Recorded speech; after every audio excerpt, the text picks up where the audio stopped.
All right, Henry McClure live. How are you today? We're going to get a Facebook live going at the same time here.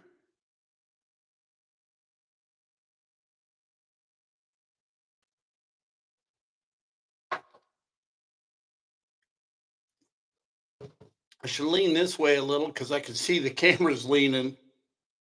We're leaning a little right. That's funny.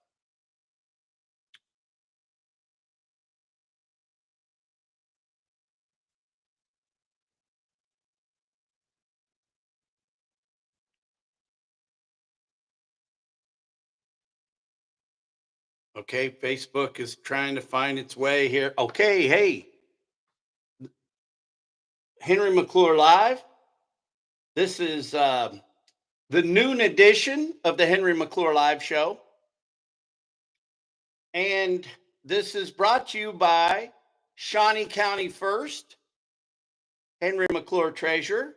The idea behind Shawnee County First is to get people to start putting Shawnee County first. Let's get it above the special interest. Let's get it um, above the governments. We've got to figure out when the city government and the county government clash of how to get things done appropriately. Because a lot of the things that have happened to me during the county commission meetings have been, well, that's a city problem. Well, if Kevin Cook is going to keep telling me that that's a city problem, well, then he's not representing any of the constituents within inside the city. Now, in the past, he hasn't been able to do it because of a $190,000 payday. You can't really go argue with your employer. Although you ought to see some of my conversations with my clients. You can argue with your employer because when it comes down to right and wrong, and that's where we are today, we're coming down to right and wrong. And we're back to Lawrence Bay. We are back to Lawrence Bay due to a friend of mine who just walked in here and was telling me about the 150 gun casing shells he saw that were shot back in Lawrence Bay. And basically, I said, you can't really talk to Neil Dobler about this because he's not going to do anything about it. This is a Braxton problem, and this is a city manager problem, Dr. Robert, because they run the city. And we really have to quit relying on the city council people for any support because they can't upset their base of the Greater Topeka Partnership.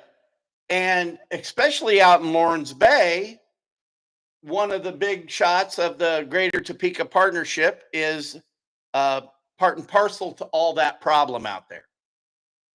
Which brings up another issue. So, Mike will be bringing in a letter today uh, talking about. So, my friend lives out on Urish Road, and he talked to the neighbors out there on both sides of him. Uh, uh, Brown, I know Sam lives next to him, Brownback, but there's some issues over on Urish Road that are from Lawrence Bay. But let's go back. He raised a really interesting question this morning. Why did we ever? Why did we ever approve such a project? Well, I think the energy that approved that project was because we were going to grow the population. And that's been the mainstay of the economic development money. So go back a decade. Well, all this energy with everything that we've done in the Commerce Park and spent all the sales tax dollars to grow the population got a goose egg, baby, zero. And what's really been clever is the guy out there's been paying his real estate taxes, but not the specials. And so I wrote a letter to Chris Kobach, and I really just want it investigated. How is the whole thing? Who's ignoring the policies? Where is the oversight? Who's not doing their job? It's either the treasurer, the county commission, or the county counselor. And I think they're all three in cahoots or willing just to do this. So the point being, and also this is another thing that's going to come to a head. I did write a letter to the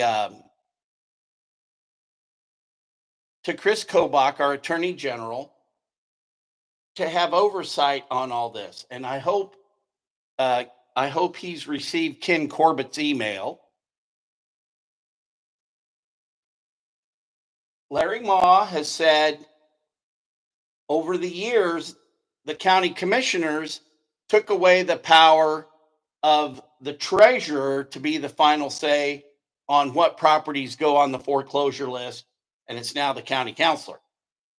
Well, when I brought this up the other day out in the hallway, I approached the county counselor. He said, well, those properties aren't marketable. Well, it's been a decade.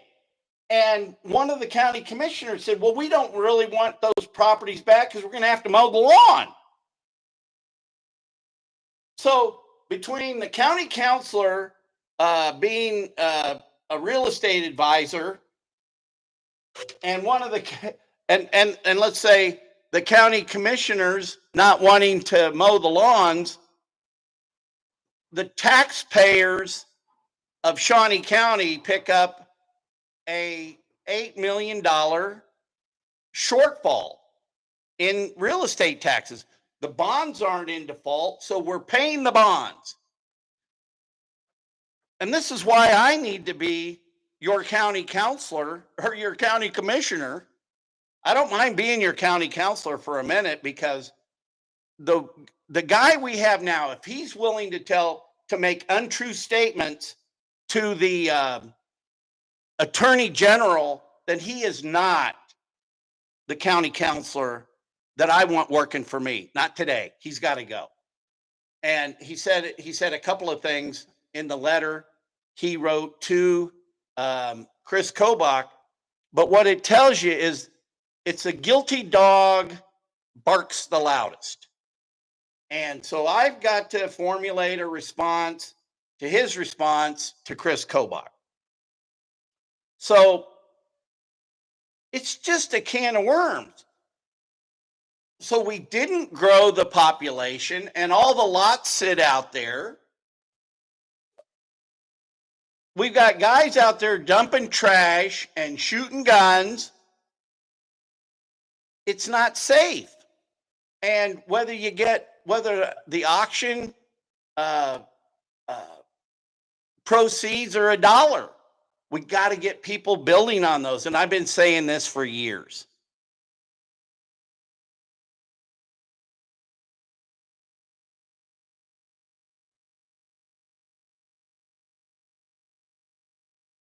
One of the, hey, look over here, look over there. One of the complaints or Kevin Cook the other day at a county commission meeting said, well, there is a statute where the city of Topeka can actually foreclose on the specials that they put on there. Well, I sent a quarter request to the city, and I got back a response from Amanda Stanley that said, well, I've never heard about this. The county has never brought this forward that we need to do this. She said, hey, it's the treasurer's responsibility. So there again, the treasurer, even the city of Topeka thinks the treasurer, the attorney, the treasurer ought to be doing this. And ultimately, look, we voted for the treasurer, and we're going to vote on the treasurer. boy, what a contest that will be between Angus and Duffy. I'll be voting for Angus Tucker. That's who I'm going to vote for this fall, because I think we need to get new blood into the office, and I think he's going to bring the new blood. Susan, I love Susan. Her husband was one of my best friends in the whole universe. Clark Duffy will always be one of my dearest and closest friends. But maybe Susan needs to relax and smell the coffee and do some other things. She's a great person, and if she's elected, I think that she'll do a good job. But I'm going to vote for Angus Tucker, and I want to wish Angus all the best of luck. But this is an issue this is what's that's what's making your real estate taxes so high. It's making taxes higher because of the burden. It's the whole burden on the taxpayers. And look, there's not an even playing field. A guy shouldn't owe $8 million in back taxes and been given other projects to work on. It's just wrong. It's wrong any way you slice it. And I'm going to go down in flames fighting for it. When my friend walked in today, I go, what's more important today? Being a county commissioner or running for office? And he said, well, being a county commissioner today. Well, I showed him my information that I had sent to the Attorney General. And we need to have this investigated. We need to look at the policy. Right on the website of the county, it says, if it's vacant land, 1 year of not paying taxes.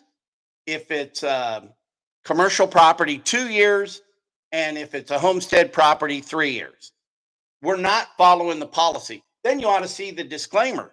And then Rich Eckert saying that, well, really, these aren't marketable. Well, you didn't get your job to be to decide whether properties aren't going to be marketed or are not marketable. You sell them for whatever you can, and you just keep things moving.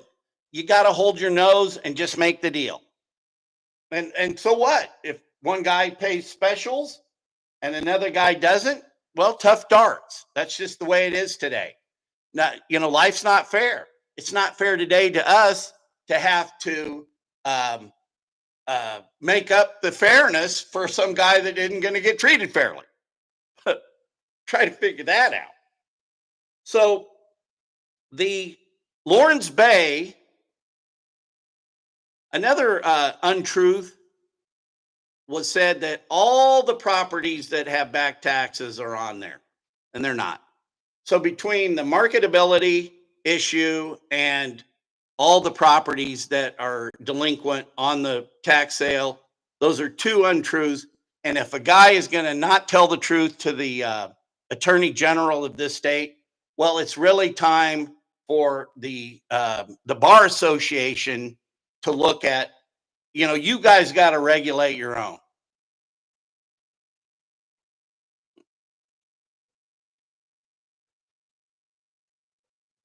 I've only filed one complaint as a real estate broker, and that person lost their real estate license. But it's time to speak up. It's time to have your voice heard.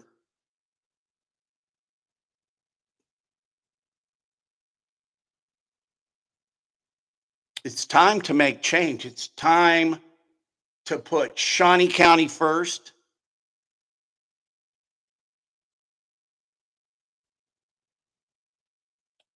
More to follow, but I do want you to think about this. Programs like this and investigative reporting will be a lot more thorough as a county commissioner. And I will continue a campaign promise that I will continue to travel out to meet with voters all over Shawnee County to look at the issues, bring them to light. We need more public involvement. Everybody's got a lot of stuff going on in their life. And between the city government and the county government, they can sure give you the shuffle. Oh, you got to go over there, look over there, look over there. And all that's over. Henry McClure Live will bring it all to light. So that ends today's noon show, the lunch hour. And this segment was brought to you by Shawnee County First, Henry McClure Treasurer. Vote for me this November, or just as soon as early voting starts. I need your vote. Vote for somebody that's willing to take it on. Vote for somebody that's willing to change. You would think that I would win just for not being Kevin Cook. Hey, I am not Kevin Cook. I'm proud of that.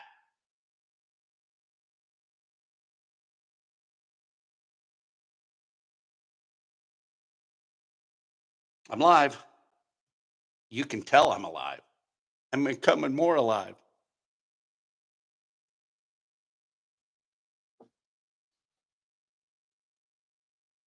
Hey, do you like the new studio? I wonder who's watching over here. Oh, in the stream. Here we go.